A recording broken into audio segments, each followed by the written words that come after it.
국방부가 한국군의 탄도미사일의 사거리를 800km로 제한해온 한미 미사일 지침이 종료된 것을 계기로 미사일 역량을 강화해 나가기로 했다.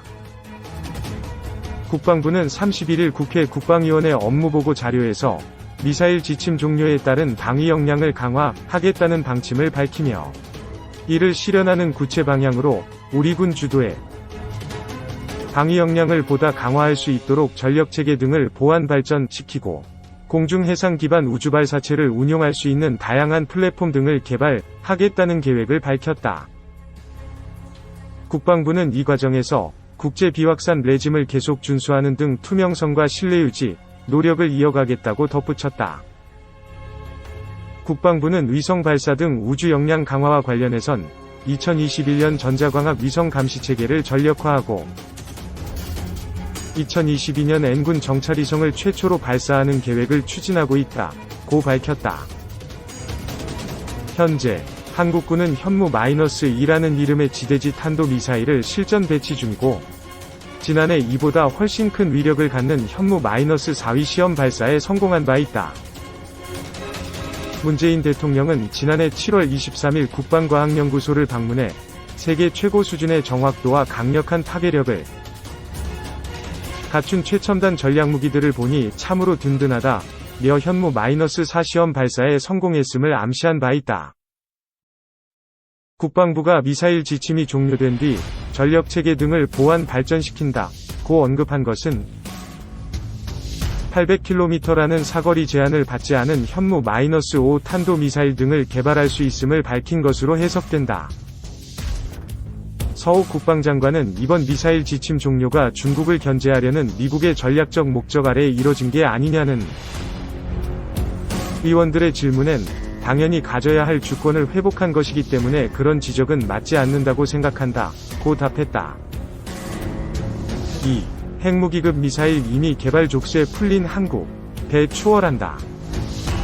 한국이 조만간 북한 미사일 능력을 추월한다.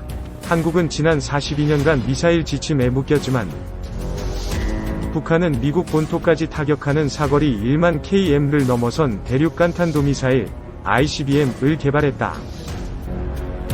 이제는 잠수함 발사 탄도미사일 SLBM의 완성도 앞두고 있다. 역전의 기회가 왔다. 한국을 올가맨 미사일 최대 사거리 족쇄가 풀렸다. 문재인 대통령은 지난 21일 현지 시각 미국 백악관에서 열린 조 바이든 대통령과의 정상회담 직후 기쁜 마음으로 미사일 지침 종료 사실을 전한다고 밝혔다. 한국은 사실상의 핵무기 수준급 미사일 개발에 이미 성공했다.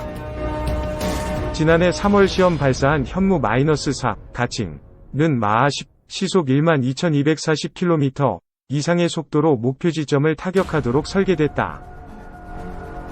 지상에 떨어질 때 순간 위력이 전술핵 수준인 TNT 1노트 1000TV TNT를 터뜨릴 때 위력에 이른다. 지구의 운석이 충돌할 때 만들어지는 파괴력을 생각해보자. 탄두 탑재량은 2T 정도인데 화약은 조금만 넣고 대부분을 중금속으로 채운다. 미국이 개발하다 중단한 신이 지팡이에서 단서를 얻었다. 인공위성에서 9.5T 무게의 텅스텐 막대기를 지상으로 떨어뜨려 운동에너지로 목표를 파괴하는 개념이다. 이처럼 전략무기 개발에 성공했지만 당당하게 드러내지 못했다. 문 대통령이 지난해 7월 국방과학연구소 에드를 방문해 세계 최고 수준의 탄두 중량을 갖춘 탄도미사일 개발에 성공했다.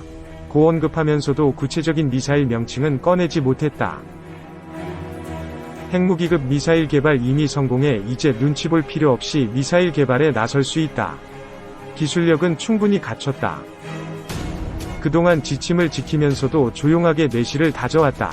이젠 최대 사거리와 탄두 무게를 마음껏 늘려 개발할 수 있다. 에드 주관으로 탄도미사일 현무-2A BBC, 과순항 미사일 현무-3A BBC 개발에 모두 성공했다. 탄도미사일 사거리는 각각 300km, 500km, 800km. 순항 미사일은 500km, 1000km, 1500km 수준으로 북한 지역 어디라도 충분히 대응할 수 있다. 당장 지금이라도 발사 버튼을 누를 수 있다. 실전 배치도 마쳤다. 2017년 9월 북한이 핵실험을 강행하자 정부는 현무 미사일 시험 발사로 무력 시위에 나섰다.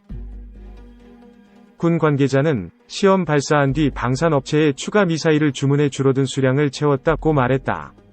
한국의 순항 미사일 개발도 세계적인 수준급에 도달했다. 사거리 1500km를 넘어선 순항 미사일 개발은 한국, 미국, 러시아, 이스라엘만 성공했다. 지상 발사뿐 아니라 해군 잠수함에도 탑재할 수 있다. 독침과 같은 은밀한 비수를 깊은 바다에 숨겨둘 수 있다.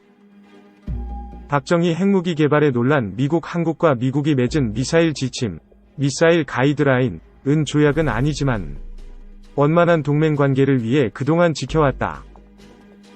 지침은 1979년 10월에 시작했다. 에드는 박정희 대통령 지시로 1971년 미사일 개발 급비 계획에 착수했다. 1978년 9월 한국의 첫 탄도미사일 백곰2 하늘로 올랐다. 하지만 미국은 한국이 핵무기를 탑재한 미사일 개발에 나설까 걱정했다.